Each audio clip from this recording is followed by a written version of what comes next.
schließlich also eine Änderung im Transplantationsgesetz, dass also über Kreuzspenden von also Paaren hier ermöglicht werden. Diese Überkreuzspende wird eine deutliche Verbesserung auch der Versorgung von also Menschen sein, die lange Zeit in der Dialyse auf ein Organ warten, einen Partner haben, der eigentlich spendewillig wäre, aber es gibt keine Kompatibilität mit diesem Ringtausch, der also dann also diese Paare betrifft, werden wir diese Situation angehen.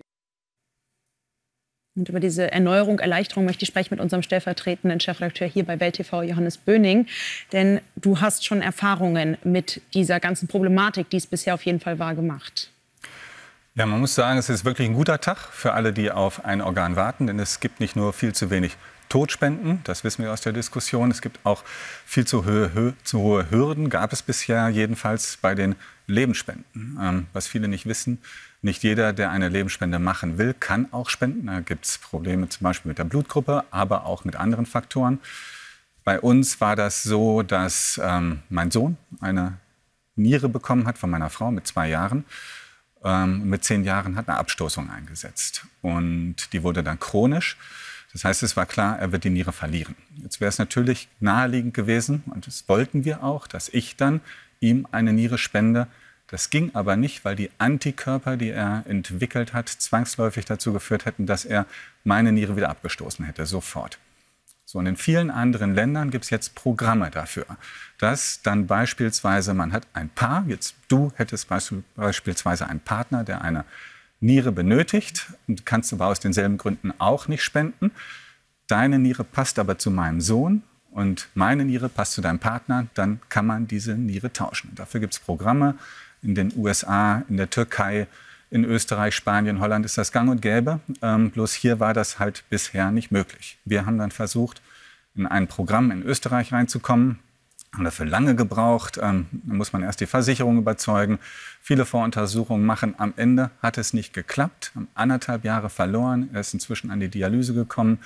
Am Ende hat die Nichte meiner Frau gespendet, aber wir hätten ihm viel Zeit ersparen können, wäre dieses Gesetz hier schon jetzt so in Kraft gewesen. Jetzt zieht Deutschland endlich nach. Also das Kabinett hat es auf jeden Fall heute noch auf den Weg gebracht. Was braucht es aber jetzt alles? Also was gehört alles dazu, damit das hier funktioniert?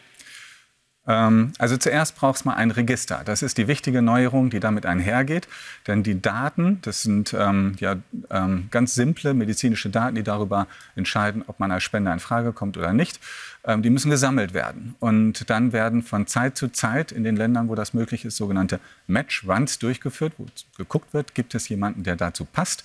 Und dann muss das natürlich organisiert werden. Das heißt, es muss ein Programm dafür geben, das unter Aufsicht eines Krankenhauses oder einer Institution steht, das dann diesen Tausch organisiert mit Beratungen, die dann organisiert werden, sodass es dann letztendlich auch Krankenhäuser, die sich da zusammentun, zu einer entsprechenden Operation dann kommen kann. Das ist die zweite wichtige Neuerung, muss das Näheverhältnis aufgelöst werden. Das ist auch hier mit drin.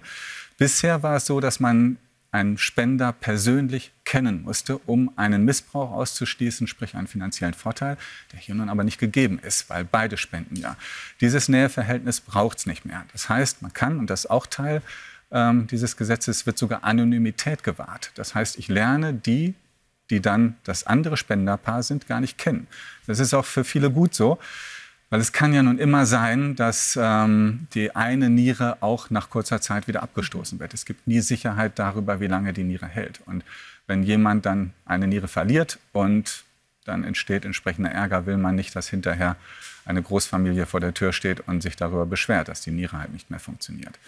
Und dann gibt es auch, und das ist auch wichtig, die Stärkung des Spenderschutzes hierbei. Das heißt, die Betreuung der Spender wird verbessert. Es gibt eine umfangreiche psychologische Beratung. Und man wird auch höher gerankt, wenn man selbst dann in den Bedarf eines Organs kommen sollte, sammelt man Zusatzpunkte, sodass man in der Liste, der Warteliste bei den Organspendern weiter nach vorne rückt. Also wie Karma-Punkte, die man dann sammeln kann. Organspende an sich ist ja schon seit einiger Zeit wieder ein großes Thema. Da geht es vor allem um die Widerspruchslösung, die hier diskutiert wird. Ist das jetzt vielleicht gar kein so großes Problem mehr, weil man hierdurch ja hoffentlich viele Organe jetzt doch noch mal gefunden hat, fast, die genutzt werden können? Das wird trotzdem notwendig sein, hier eine Novellierung herbeizuführen, eine Änderung. Denn nicht jeder hat auch eine Möglichkeit, eine Lebensspende zu empfangen. Man braucht ja doch einen nahen Angehörigen. Gerade bei vielen älteren Personen ist das nicht mehr gegeben. Und man muss letztendlich auch sagen, zwar ist eine Lebensspende eine tolle Möglichkeit. Eine Lebensspende ist ein sicheres Organ, sehr schnell transplantiert, wird dann wieder frisch eingesetzt. Aber eine Operation ist immer auch verbunden mit Risiken. Jeder, der ein Beratungsgespräch von einer OP durchgemacht hat, weiß, was für Risiken da entstehen können.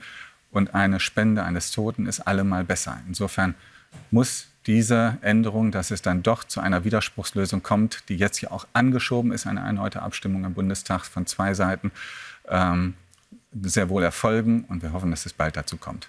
Aber heute schon mal ein guter Tag, wie du gesagt hast, Johannes. Dankeschön. Ja.